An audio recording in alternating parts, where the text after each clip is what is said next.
Hola y bienvenidos. Hoy vamos a darle una vuelta a una idea que todos damos por sentada, la de ser una buena persona. Porque, ¿y si ser bueno no es solo no hacer daño? ¿Y si se trata de algo mucho más activo, de construir algo, algo con un propósito claro? Y para empezar, vamos a apoyarnos en esta frase de Henry David Thoreau. A primera vista, puede parecer sencilla, pero tiene una miga, tiene una profundidad tremenda. Casi todo el mundo aspira a ser bueno, ¿verdad? Pero Thoreau nos empuja un poquito más allá. Nos obliga a preguntarnos, vale, muy bien, pero ¿para qué? ¿Para qué sirve exactamente esa bondad? Y esa es la gran pregunta, la pregunta clave de todo este análisis. Es como el hilo que va a ir cosiendo todo lo demás, el miedo, el propósito, el carácter. Pero bueno, para empezar a desentrañar esto, lo primero es identificar qué es lo que nos está frenando. Vale, pues el viaje hacia una vida con propósito empieza sí o sí con una confrontación.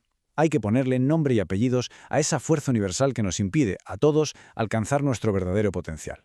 Y el autor Steven Pressfield, de hecho, le pone un nombre, la resistencia. Ojo, que no hablamos de un enemigo externo, de algo que está ahí fuera. No, es esa voz interna, esa sensación que todos conocemos, ¿no? El miedo, la duda, la procrastinación, eso que aparece justo cuando intentamos dar un paso adelante, crecer o crear algo que de verdad importa.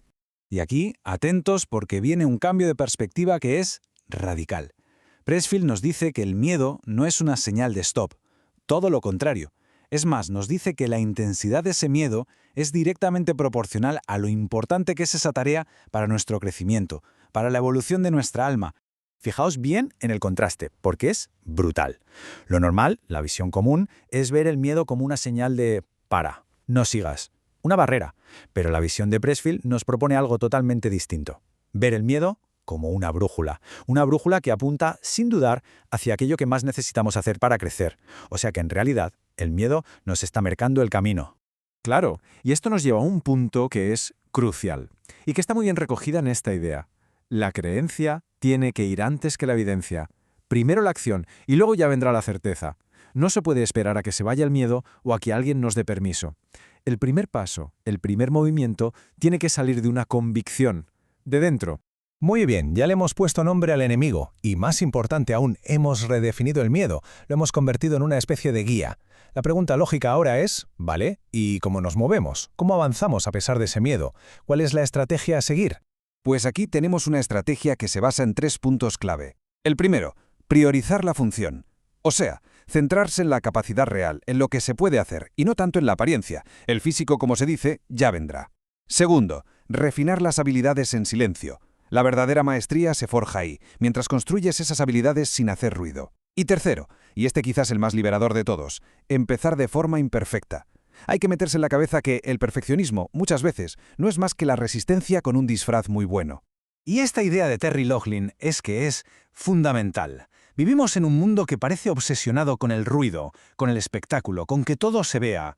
Pero la maestría de verdad, la buena, se construye en la calma, en esa repetición precisa, enfocada, lejos de los focos y de las miradas ajenas.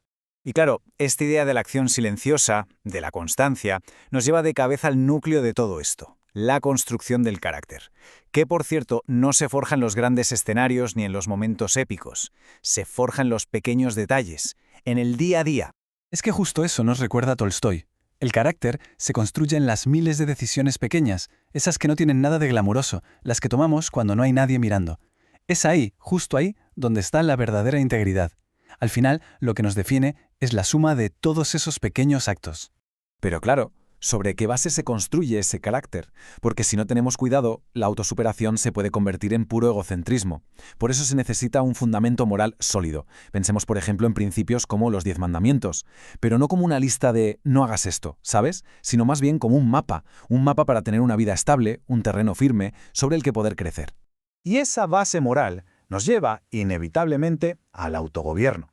Hay un proverbio que lo dice muy claro, ¿no? El necio da rienda suelta a toda su ira, pero el sabio al fin la sosiega. Es que es así de simple. Sin esa capacidad para gobernarnos, para controlar nuestros impulsos, es que es imposible construir nada que sea duradero, nada que de verdad tenga significado. Y ahora, con todo esto ya sobre la mesa, la idea de superar el miedo, de actuar con un propósito, de forjar el carácter, pues ahora volvemos al principio. Regresamos a la pregunta que, en realidad, ha sido el motor de todo este viaje interior. Así que aquí estamos, de vuelta en la casilla de salida.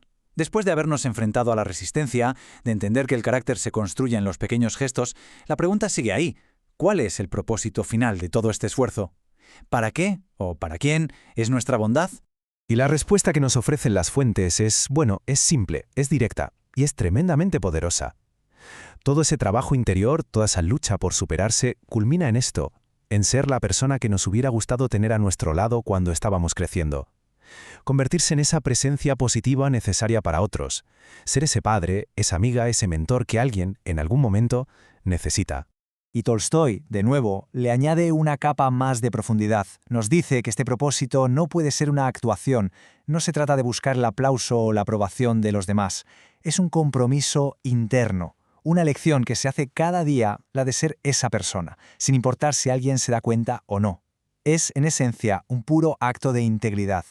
Así que, al final de todo, esta guerra interior, esta lucha contra los propios miedos y debilidades, adquiere un significado muchísimo mayor. Ya no va solo de uno mismo, no es solo para nuestro beneficio, se lucha para poder ser de verdad útil, para ser una especie de regalo para los demás. Por tanto, la pregunta final no es solo ¿qué se quiere ser?, sino ¿para quién se quiere ser?